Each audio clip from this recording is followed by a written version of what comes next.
Tēnei au, te hokai nei ki taku tapu ai, ko te hokai rei, ko te hokai parahako, ko te hokai a tōku tupuna, e kawa nā tāhuhu nui o te rangi. Tihewa mauri ora. Ki ngā mate e hinga ana, ki ngā taua āwhiro, haere atu rā. Ka hoki mai ki ngā kanohi ora, tēnā koutou, kia ora mai koutou. Ko Pauerua taku maunga, ko Owhariti taku roto, ko Waiaruhe ki ora māhoi ki te wahapū o Waitangi te awa, ko Ngātu ki mata whaurua te waka, ko Nuku Tawhiti te rangatira ōrunga, ko Ngāti Rahiri, Ngāti Kawa mata rahurahu o ku hapu, ko Ngāti Kawa te whare nui, ko Kuia pō te whare kai, ko Ngāpui nui tonu te iwi. Tēnā koutou katoa. Kia ora. Where it started for me was as one of those haututu naughty kids with the spray paint on the walls of Kirikiri, where I was eventually guided or pushed onto a different path where artistic creativity was actually encouraged, and that was, first off designing for my father, and then where he pushed me onto the New Zealand Māori Arts and Crafts Institute, where I was luckily accepted as a student, and then graduated in 2009. After that, I was back into the farming shed, trying to move all the farm tools out of the way to claim a small space in that shed to do all the struggle street jobs, the 21st keys, the 50th, all the ones that to put the bread and butter on the table while you're waiting for those big jobs or those other jobs in between. And after about 12 years of that, Ngāti Rehia opened up a place at Te Paua Manako for me to start doing some commissions for them, and then to eventually start teaching. So that's where we're sort of heading into now, where we've got the first lot of students from the level 4 Whakairo program just about to, well, you'll be seeing the exhibition here of a year's worth of work from these boys. So yeah, kia ora. O wāhia rā te uru tapunui tango I o mātua kori I te wāhi ngāro. Tūwheratia rā ki a rangi nui ki ngā rangi tūhāhā ki te toi o ngā rangi. Tā maua ki runga I a papatu a nuku I tā koto nei I te kauairaro. E whatungaro ana te tangata e toi tū ana te whenua e tū iho nei. Tā maua te hiringa, tā maua te horonga e tau āwhia rā e whakāta mai nei. Hono rā te ira tangata, te ira ātua, kia whakahoki a te ngangao o te whatumanoa ki te kōpū o te whenua. Hei muramura tōhā ki te whaiao ki te ao mārama. Whano, whana, ara mai te toki o tū te wiwini o tū te wāwana o tū te wariwarihanga o tū. Tūturu whiti whakamaua ki a tīna. Tīna, haumi e, hui e, tāe ki e. Ko Haimoana Kingi tōku ingoa, no tainui, ngā pui, ngā iwi, ko ngā tuki mata whāorua, tainui ngā waka, ko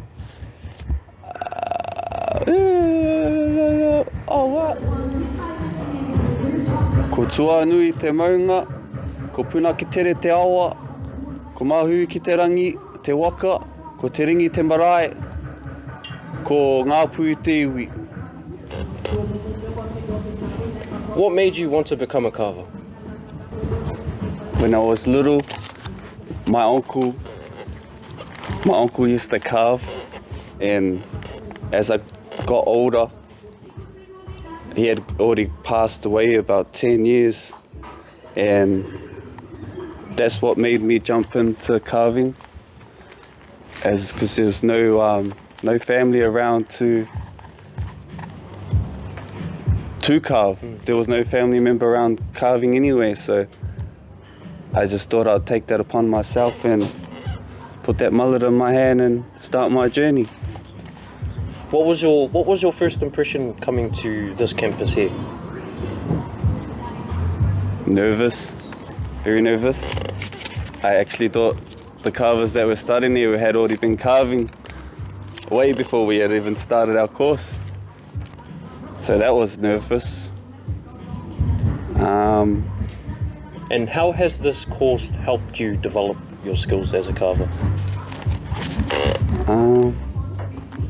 I've learnt a lot, not just about carving either. It leads to a lot more pathways in te ao Māori.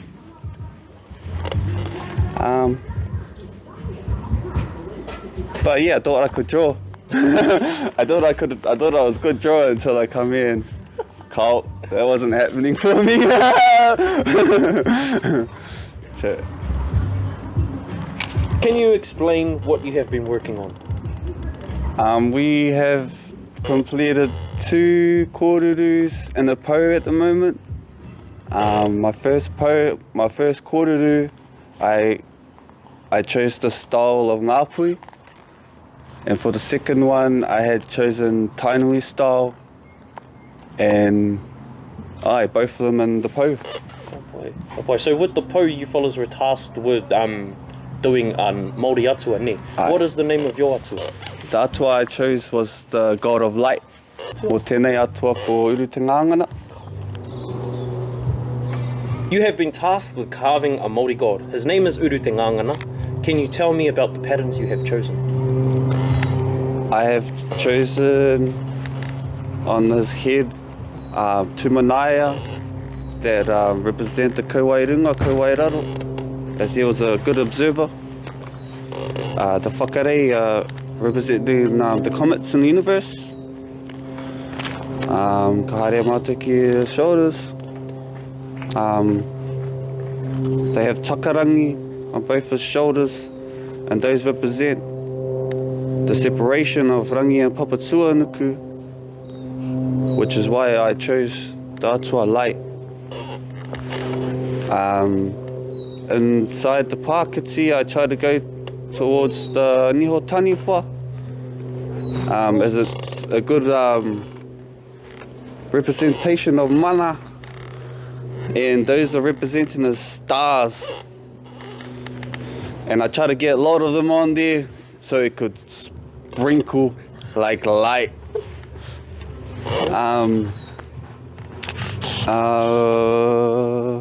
Maui. Got 4 Maui. Those are representing some universes around the galaxy.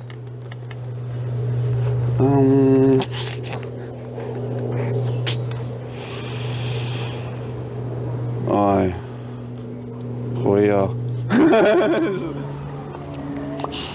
I'd like to thank Matua Kepa and Matua Renata, our tohunga, for giving us this great big kete of ours that we get to take away with us. Ai, me te whānau o te paua manoko. Kia ora, tēnā koutou, mauri ora. Yeah, it's been pretty amazing to watch the growth. Started with some of them couldn't even cut a straight line, let alone trying to carve out what we're doing now. So over the past year, we've had a deep dive into different patterns and forms and shapes. That's led to, well, being able to let them run loose with their creative thoughts, and just trying to be able to guide them into producing, and some insight into what commission work looks like. With the pou, you'll see within here was as close to real as we could get it through the curriculum that we're provided, with the chance to see installations and the creative journey and what it means to struggle through and trying to get the pieces done under time frame and time management. So yeah, enjoy.